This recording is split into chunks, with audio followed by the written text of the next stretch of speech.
Praise అండి. మరి ఈరోజు సాక్ష్యం షేర్ చేసుకోవడానికి మన మధ్య ఉన్నారు sister Phoebe Jeremiah from Vizag. Sister Phoebe తన సాక్ష్యాన్ని చెప్తారు.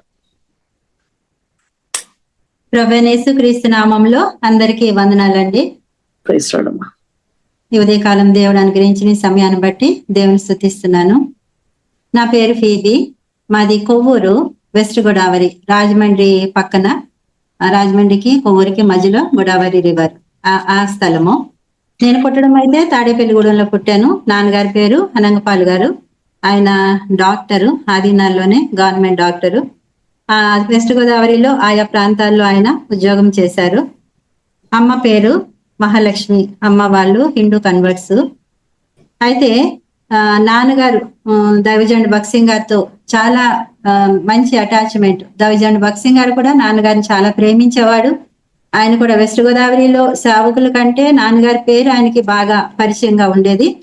నాన్నగారు కూడా తన జీవితంలో అధికంగా గౌరవించిన, ప్రేమించిన వ్యక్తి భక్సింగ్ గారే. ఎందుకంటే మా జీవితాల్లో నాన్నగారిని నేను గమనించేదాన్ని.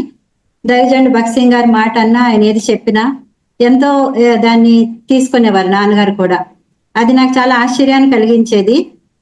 ఆ సందర్భంలోనే నాన్నగారు రిటైర్ అయ్యే ముందు దైవజండ్ భక్సింగ్ గారు చెప్పారంట, Anangpal go and settle in Kovvur and take the responsibility of Bethesda church. కొవ్వూర్లో ఉన్న చర్చ్ పేరు బెతెస్దా. ఆ చర్చ్ రెస్పాన్సిబిలిటీస్ తీసుకో, కొవ్వూర్లో సెటిల్ అవ్వు అని చెప్పారు. అంటే తర్వాత అమ్మ చెప్తూ ఉండేది, మా నాన్నగారి నిజానికి నేటివ్ ప్లేస్ భీమవరం.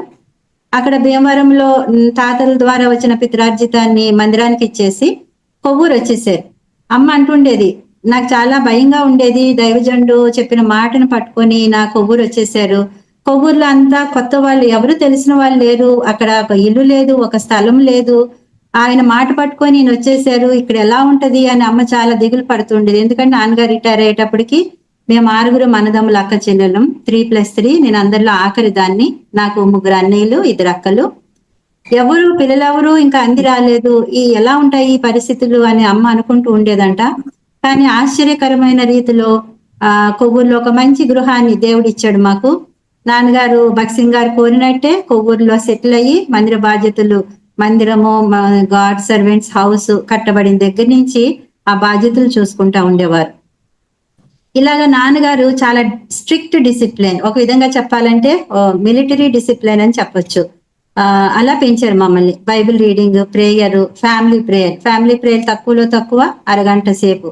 కీర్తనలు, సామెతలు, ప్రసంగి ఇవే రిపీటెడ్ గా చదివించటం, అవి మళ్ళా అదే రోజు మళ్ళా చదవడం. ఇట్లాగా ఎంతో డిసిప్లిన్. మాకు తెలిసి ఇల్లు, చర్చ్, స్కూల్, ఈ 3 తప్పించి ఇంకేం తెలియదు.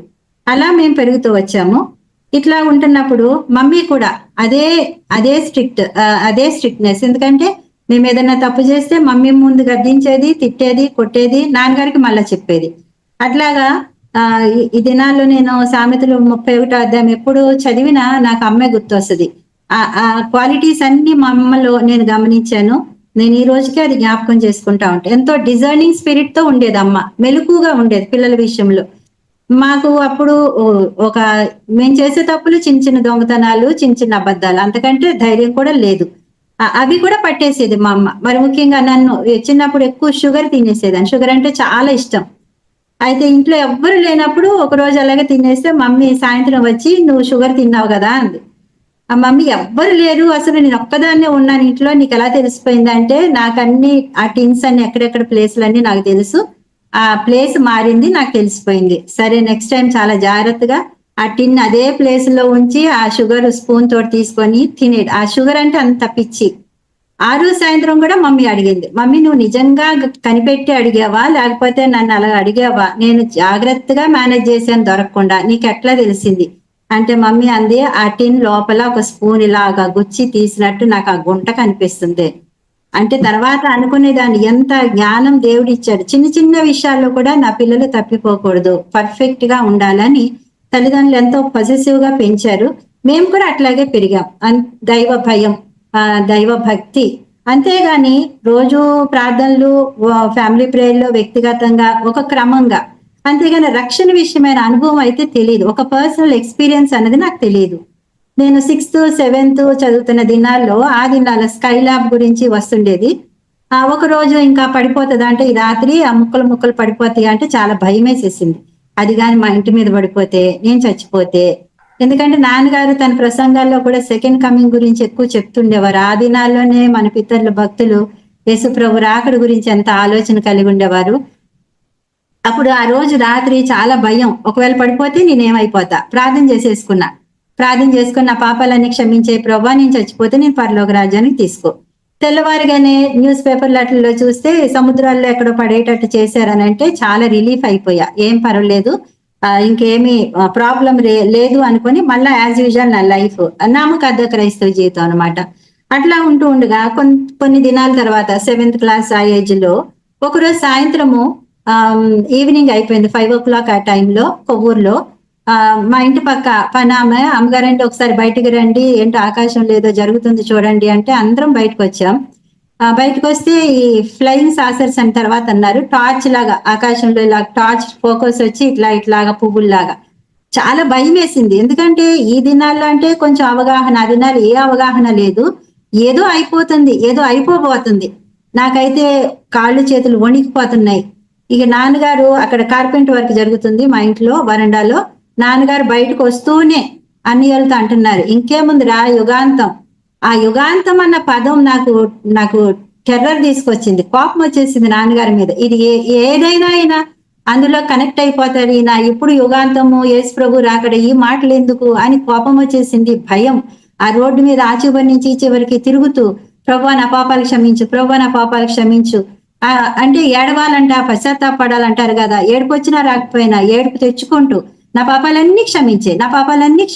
అప్పుడు నా ఇంటి పక్కన మా నేబర్ మేరీ అని నా వయసు అమ్మాయి కూడా చెప్తున్నా, ఒప్పేసుకోబోయే పాపాలన్నీ ఒప్పేసుకో. అలాగే నేను కూడా ఒప్పేసుకోండి. ఓ రోడ్డు మీద అటు ఇటు తిరుగుతూ భయంతో కాళ్ళు వణికిపోతున్నాయి, ప్రార్థన చేసుకుంటా.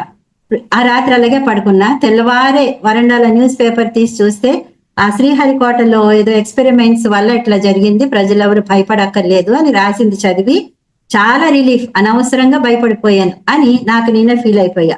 అట్లాగా రక్షణ విషయమైన నిశ్చయిత లేదు. అట్లాగా దినాలు సాగుతున్నాయి. 8th 9th 10th ఆ దినాల్లో చదువు అంటే తక్కువ ఇంట్రెస్ట్, ఆటలు గేమ్స్ అంటే చాలా ఇష్టం. అన్ని రకాల గేమ్స్, ఎక్కువగా టెన్నికాయిట్, త్రో బాల్ చాలా బాగా ఆడి ప్రాక్టీస్. చదువు అయితే మాత్రం చాలా తక్కువ. 7th క్లాస్ లో నేను అప్పుడు పబ్లిక్ ఎగ్జామ్ పాస్ అయ్యాను అంటే కేవలం అమ్మే పాప నాతో పాటు కూర్చొని రాత్రులు చదివించి ఎట్లాగో గట్టెక్క. ఇప్పుడు 10th, ఇది కూడా అంతే, ఆడుతూ పాడుతూ చదువుతా ఉన్నా. సరే 10th పబ్లిక్ ఎగ్జామ్స్ వచ్చేసినాయి.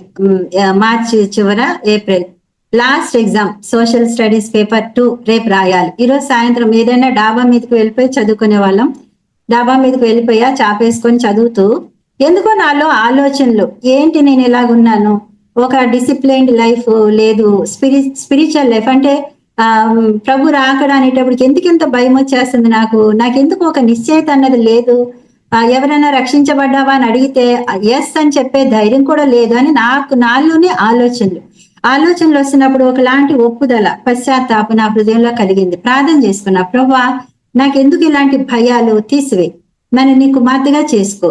నేను క్రైస్తవ కుటుంబంలో ఉన్నాను, అమ్మ నాన్న భక్తి పరులని, వాళ్ళ భక్తి మీద ఆధారపడుతున్నాను. నాకంటూ ఎక్స్పీరియన్స్ కావాలి ప్రభా, నన్ను క్షమించు, నా పాప జీవితాన్ని క్షమించు. నేను నీకు ఇష్టమైన కుమార్తెగా జీవించాలి, నన్ను నీ కుమార్తెగా చేసుకో, నా హృదయంలోనికి రా, నీ కుమారుని రాకడ గురించిన భయం నాలో ఉండకూడదు అని రక్షణ తీర్మానంతో, ఒక అనుభవంతో, పర్సనల్ ఎక్స్పీరియన్స్ తో ఆ రోజు ప్రార్థన చేసుకున్నా. ఆ రోజు తెలియకుండానే కన్నీరు వచ్చింది, దుఃఖం వచ్చింది. ఆ తర్వాత చక్కని ఆనందం హృదయంలో, చాలా రిలీఫ్ ఫీల్ అయ్యాను. ఆ దినాల్లోనే నేను 10th అయిపోయింది, 10th పాస్ అయ్యాను దేవుని దయ వల్ల. ఎందుకంటే అమ్మ నాన్న గాని ఫ్యామిలీ మెంబర్స్ గాని భయపడేవారు, ఇది కానీ ఫెయిల్ అయిపోతే ఎంత అవమాన కుటుంబానికి. కానీ దేవుడు కనికరించాడు, పాస్ అయ్యాను. ఇంటర్కి వచ్చేటప్పటికి బాప్తీసం కొరకు సిద్ధపడ్డా. బాప్తీసం తీసుకున్నప్పుడు ప్రామిస్ ఇస్తారు కదా, మార్టిన్ అంకుల్ ప్రామిస్ ఇస్తారు. ఆ దినాల్లో ఇంకా ఆత్మీయంగా పసిబిడ్డను కాబట్టి, స్పిరిచువల్ బేబ్ను కాబట్టి కండిషనల్ ప్రామిసెస్ అంటే నాకు ఇష్టం ఉండేవి కాదు, భయం. కండిషనల్, ఇలా చేస్తే నిన్ను ఇలా దీవిస్తా, అవంటే నాకు ఇష్టం ఉండేవి కాదు. ప్రార్థన చేసుకుంటే నిజంగానే ఆ రోజు మార్టిన్ అంకుల్ బాప్తీసం అయిన తర్వాత Phoebe there is a promise for you అని యెషయా గ్రంథం 27వ అధ్యాయం 3వ వచనం ఆయన ఆ ప్రామిస్ చదివి వినిపించారు. అది చాలా సంతోషమైంది, ఎందుకంటే అక్కడ ఏ కండిషన్స్ లేవు. యెహోవాను నేను కాపు కాయిచున్నాను, ప్రతి నిమిషమున నీరు కట్టుచున్నాను, ఎవ్వడును దాని మీదకి రాకుండానట్లు. ఆ వాగ్దానం నా ఆత్మీయ పసితనాన్ని బట్టి దేవుడు నన్ను చాలా బలపరిచాడు, నా విశ్వాసం పెరిగింది. నిజంగానే ఆ వాగ్దానం యొక్క నెరవేర్పు నా జీవితంలో, కాలేజ్ స్టడీస్ లో, డిగ్రీలో, బిఎడ్, ఎంఎడ్, జాబ్ లో, బిఫోర్ అండ్ ఆఫ్టర్ మ్యారేజ్, ఈ యవనస్రాలుగా ఉన్న దినాలన్నిటిలో ఆయన కాపుదల ఎలా ఉంటుందో నేను అనుభవపూర్వకంగా తెలుసుకున్నా. ఆయన భద్రత ఎలా ఉంటుందో అట్లా భద్రపరుస్తూ దేవుడి సంవత్సరాలన్నింటిలో నన్ను నడిపించుకుంటూ వచ్చాడు. బిఎడ్ గురించి వస్తే బిఎడ్ ఎగ్జామ్ రాశాను. ఆ దినాల్లో బిఎడ్ అంటే ఆడపిల్లలకి అదే మ్యారేజ్ కంటే ఎక్కువ ఇంపార్టెంట్. నాన్నగారు కూడా బిఈడి చదివించాలి, అది కూడా రాజమండ్రిలో సీట్ వస్తాను, ఎందుకంటే మా కాలేజ్ స్టడీస్ అని రాజమండ్రి. బిఎడ్ కూడా రాజమండ్రి డే స్కాలర్ గా వస్తేనే, ఎక్కడికో హాస్టల్కి పంపించేది లేదు. సరే ప్రార్థన చేసుకుంటా రాస్తే అంత ఎక్కువ మార్క్స్ రాలేదు.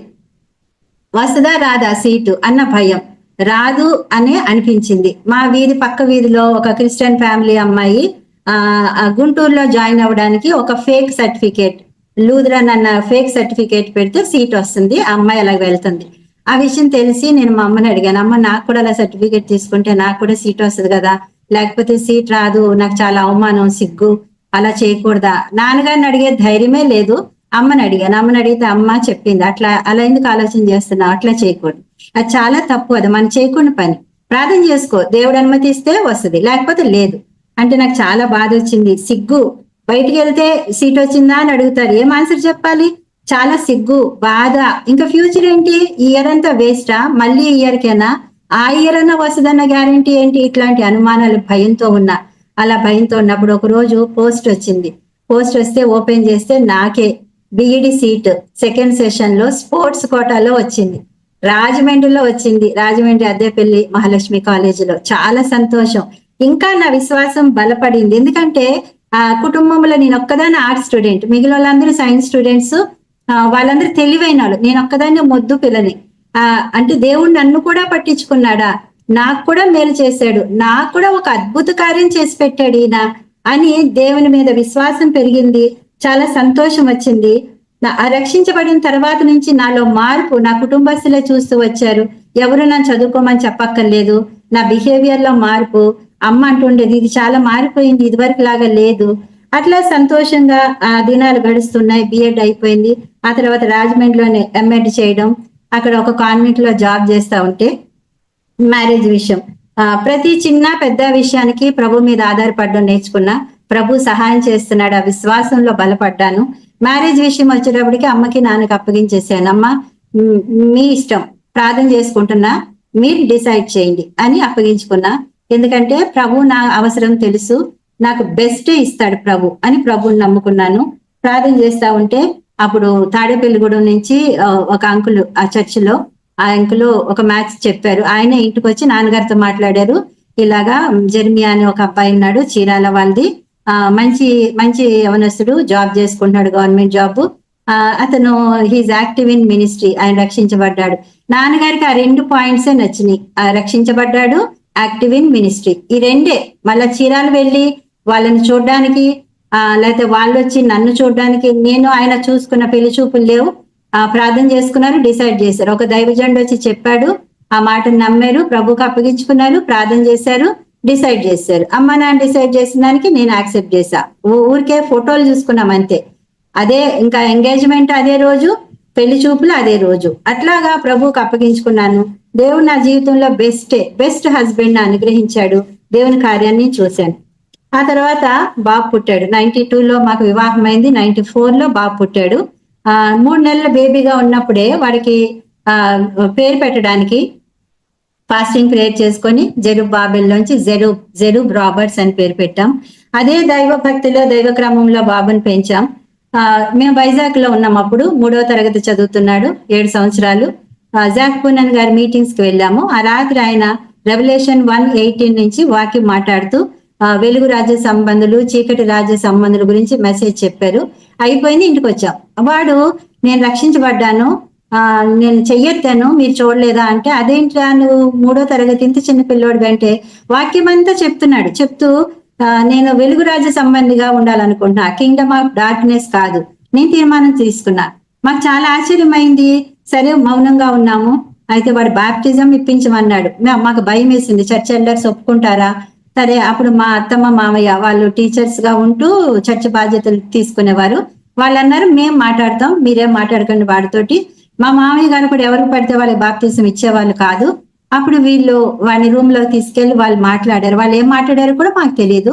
వాళ్ళే డిసైడ్ చేశారు, మేము we are ready to give him baptism తీసుకున్నాడు. 10th వచ్చే వరకు వాడు చక్కని బిడ్డ, ఆత్మీయంగా ఆరాధన చేసి సండే స్కూల్కి వెళ్ళేవాడు. క్లాస్ రూమ్ లో role model, first ranker, friends కి గాస్పుల్ చెప్పేవాడు, ప్రార్థన చేసేవాడు, బైబిల్ స్టడీ నోట్స్ రాసేవాడు. ఇట్లా ఉంటుండగా 10th వచ్చాడు. మేము అప్పుడు ఒంగోలు ట్రాన్స్ఫర్ అయింది ఈయన జాబ్ వల్ల. మెంటల్ గా స్పిరిచువల్ గా చేంజెస్ వాళ్ళు రావడం మొదలైంది. ఎంత చేంజెస్ అంటే అనూహ్యమైన మార్పులు. ఎందుకంటే మేము ఎప్పుడు ఊహించుకోలేదు వాళ్ళు ఇలాంటి మార్పులు వస్తాయని.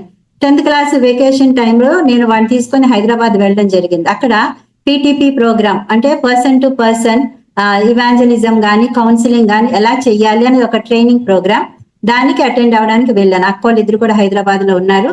సరే వెళ్తే అక్కడ వాళ్ళు దినమంతా బైబిల్ స్టడీస్, స్కిట్స్, సాంగ్స్, సాయంత్రం అయ్యేటప్పటికి అందరూ కూర్చొని గ్రూపులుగా డిస్కషన్, వాళ్ళ ఓన్ ఎక్స్పీరియన్స్ చెప్పుకోవచ్చు.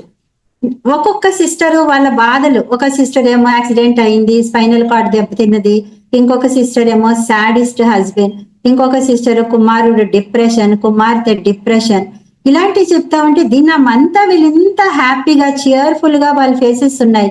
వీళ్ళలో ఇంత కష్టం ఉందా, ఇంత వేదన ఉందా, ఇంత కష్టము వేదన ఉంటూ ఇంత సంతోషంగా పరిచర్యలో దేవుని కార్యాల్లో ఉంటారా? నాకైతే ఏ కష్టం లేదు, మంచి హస్బెండ్, ఒబీడియంట్ సన్. అయితే నాకే గాని ఇలాంటి కష్టాలు వస్తే నేను ఎట్లా ఉంటాను అనుకున్నా. కానీ నాకు ముందు ఎట్లాంటి భయంకరమైన పరిస్థితులు ఎదురవుతాయో దానికోసం ప్రభు నన్ను ప్రిపేర్ చేయడానికే నన్ను అక్కడికి తీసుకెళ్లాడు అని నేను ఆలోచించలేదు. నిజంగానే మళ్ళీ ఒంగోలు వచ్చేసాం. అయిపోయిన తర్వాత వీడు 10th అయిపోయింది, మంచి ర్యాంక్ తో పాస్ అయ్యాడు. అక్కడి నుంచి వీళ్ళు మార్పులు, బైబిల్ మీద డౌట్స్, గాస్పుల్స్, 4 గాస్పుల్స్ ఆత్మ ద్వారా రాయబడితే ఎందుకు ఇక్కడిలాగా కొన్ని ఆన్సర్ చెప్పగలిగే వాళ్ళం, కొన్ని చెప్పలేము. ఎందుకంటే విపరీతమైన తెలివితేటలు, వాడికి జ్ఞానం ఉంది కానీ మిస్యూజ్ అయిపోతూ వచ్చింది. ఇట్లాగా ల్యాప్టాప్ లో చాటింగ్ చేస్తూ ఉండేవాడు. ఒక ఫ్రెండ్ జెక్సెల్ అని, వాడు జూయిష్ అబ్బాయి, వాడు US లో ఉన్నాడు. వాడితో ఫ్రెండ్షిప్ వచ్చి వాడికి గాస్పుల్ చెప్పాడు మెస్సియా గురించి.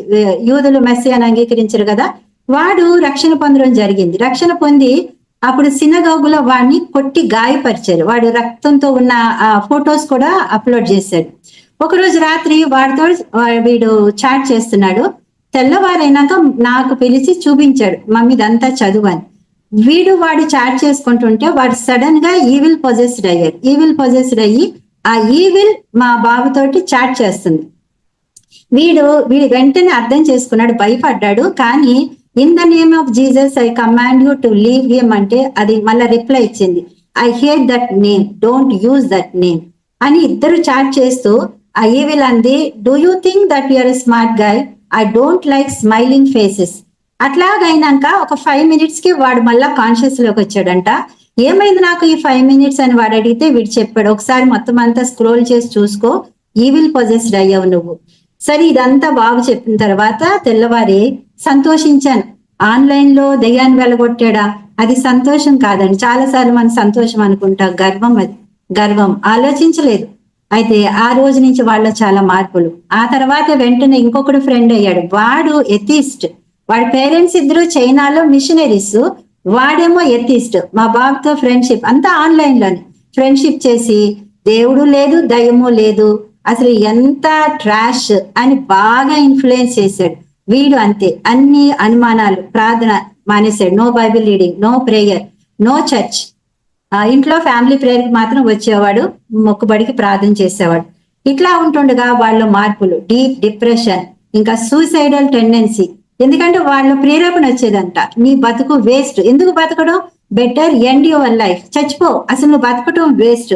ఇట్లాగా మాకు సలహా ఇచ్చారు, స్పిరిచువల్ కౌన్సిలర్స్ దగ్గర తీసుకెళ్ళమని. హైదరాబాద్ మండితోక సుధాకర్ గారి దగ్గర తీసుకెళ్ళాం. ఆయన చాలాసేపు మాట్లాడి వయసుకు మించి బుక్స్ చదువుతున్నాడు వీడు, చాలా జ్ఞానం సంపాదించాడు, ఓన్లీ ప్రేయర్, అంతకంటే మీరు చేసేది ఏం లేదు.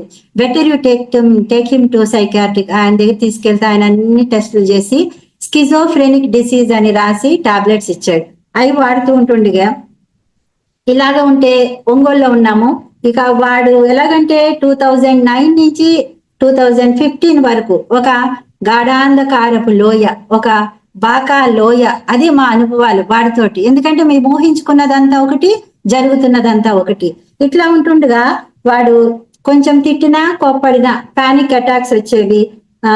ఆ తర్వాత ఒక రోజు మేము చర్చి నుంచి ఇంటికి వచ్చేటప్పటికి వాడు మంచం మీద పడుకొని ఉన్నాడు, డీప్ స్లీప్ లో ఉన్నాడు.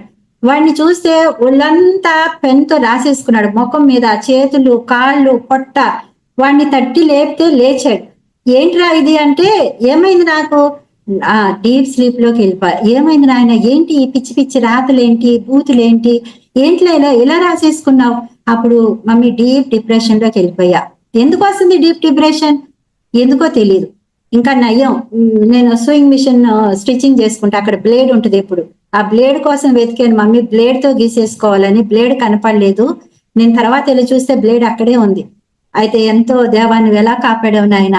ఆ పెన్ తో రాసేసుకుంటే అవన్నీ చెరిపి ప్రార్థన చేశాం. ఒకరోజు వాళ్ళ డాడీ వార్నింగ్ ఇచ్చాడు, చెప్పినట్టు ఉంటావా ఇంట్లో ఉండు, లేకపోతే better get out of my house అన్నారు. వాడు వెళ్ళిపోయాడు బయటికి. వెళ్ళిపోతే నేను బిట్టర్లీ క్రయింగ్, ప్రభా ఏమైపోతాడు వీడు, చచ్చిపోతాడా, ఆత్మహత్య చేసేసుకుంటాడా? ఈయన అన్నారు, నువ్వు ఇంట్లోంచి బయటకు వెళ్ళకు, ప్రార్థన చేయి అంతే, మౌనంగా ఉండి ప్రార్థన చేయి. ఏడుస్తున్నా, పెద్దగా ఏడుస్తున్నా, గదిలోకి వెళ్తున్నా, బయటకు వచ్చి వస్తున్నా, ప్రార్థన చేస్తా అంటే ఒక అరగంటకి మళ్ళీ ఫ్రంట్ రూమ్ లో కనిపించాడు. ప్రభా నీ కొందనాళ్ళు ఆయన అనుకున్నాను. ఇట్లాగా ఇంకొకసారి ఏదో కారణాన కోపించా, అంటే వాడితో మా అనుభవాలు భయంకరమైన అనుభవాలు. కోపిస్తే గదిలోకి వెళ్ళిపోయాడు, తలుపులు వేసేసాడు, కిటికీలు వేసాడు, చీకటి, లోపల ఏం చేసుకుంటాడో తెలియదు. బయట నుంచి తలుపు తట్టాను, అరిచాను, ఏడ్చాను, నో రెస్పాన్స్, మోకరించా. ఇది బాగా నేర్చుకున్నానండి నా బాధల్లో. పరిశుద్ధాత్మ దేవుడికి అప్పగించుకున్నా, పరిశుద్ధాత్మ దేవుడికి నన్ను అప్పగించుకున్నా, వాడిని అప్పగించాను. పరిశుద్ధాత్మ దేవ నీ చేతుల్లో పెడుతున్నా, నాకు వాడిని కాపాడు, భద్రపరచు, సహాయం చేయి. ఎందుకంటే నేను ఆయన ఆఫీస్ లో ఉన్నారు. సరే కాసేపటికి తలుపు తెరిచాడు. ఏమైందిరా? ఏం మాట్లాడలేదు. నార్మల్ గా ఉన్నాడు. గదిలోకి వెళ్ళా, ఒక నోట్ బుక్, ఈ long notebooks white pages వాడతాడు. ఆ నోట్ బుక్ తీసి చూస్తే కొత్త బుక్, ఫుల్ బుక్, ప్రతి పేజీ మీద బ్లడ్ బ్లడ్ బ్లడ్ అని రాసింది. బ్లడ్ అని ఇంకా ఏవో బూతులు, ఇంగ్లీష్ బూతులు రాసున్నాయి. నాకు చాలా భయం వేసింది. ఏమ్రా బ్లడ్ అని రాసావు, నా మీద అంత కోపం వచ్చిందా, నన్ను చంపేయాలనిపించిందా, ఏమైంది నాన్న? వాడు ఊరుకో మమ్మీ, పిచ్చి పిచ్చిగా మాట్లాడుకు, అలాంటిది ఏం లేదు. డీప్ డిప్రెషన్ లోకి వెళ్ళినప్పుడు ఏం చేస్తానో నాకు తెలియదు మమ్మీ, అట్లా అయిందంతే. సరే ఆ బుక్ తీసుకున్నా, నా రూమ్ లోకి వచ్చా. ప్రతి పేజ్ మీద victory in the blood of Jesus. ఆ బ్లడ్ అన్నది ఆల్రెడీ ఉంది పైన, victory in the blood of Jesus. ఎక్కడెక్కడ బ్లడ్ అని ఉందో ప్రతి పేజ్ మీద blood of Jesus, blood of Jesus, victory in the blood of Jesus, ప్రతి పేజ్ రాసి క్లోజ్ చేసి ఆ బుక్ పట్టుకొని ప్రార్థన చేసి ప్రభుకి అప్పగించాను. ఇట్లా దినాలు జరుగుతూ ఉండగా ఆ మెడిసిన్ వాడుతున్నాడు, లావ్ అయిపోతున్నాడు, ఎక్కువ నిద్రపోతున్నాడు. నా స్టడీ నేను చేసుకోలేకపోతున్నాను మమ్మీ, ఇలాగైతే ఎలాగా? సరే ఒక రోజు కౌన్సిలింగ్ కోసమని జోసెఫ్ జయసూర్య గారు హైదరాబాద్ లో ఉంటారు, జేజా అంకుల్ దగ్గరికి వెళ్తా అన్నాడు. వెళ్ళాడు, వాళ్ళ పెద్దమ్మ వాళ్ళ ఇంటికి వెళ్ళి అంకుల్ని కలిశాడు. ఆయనతో చాలాసేపు మాట్లాడినాక ఆయన అన్నాడంట, అరే నీకు మెంటలు కాదు, నీకు ఈవిలు కాదు, ఏమి కాదు, ఆ మెడిసిన్ తీసి అవతల పడే, మీ mummy daddy just ask them to pray for you, అంతే, ఓన్లీ ప్రార్థన, సపోర్ట్, అంతకు మించి ఇంకేమీ కాదు అని చెప్పాడంట. ఇంటికి వచ్చి నా ఎదురుగుండానే ఆ మెడిసిన్స్ అంతా తీసి ఆ డస్ట్బిన్ అలా పడేసాడు. అయ్యో అలా చేయకురా అంటే, నేను వాడను, నువ్వేం చేసుకుంటావో చేసుకో, అట్లాగా తీసి పడేసాడు. పడేసిన తర్వాత 10th తర్వాత ఇంటర్మీడియట్ ఓపెన్ యూనివర్సిటీలో చదివాడు. కాలేజ్కి వెళ్ళనన్నాడు, ఎందుకంటే +2 రెగ్యులర్ గా వెళ్ళి డే స్కాలర్ గా అయితే చదువుతా, ఒంగోలులో +2 లేదు.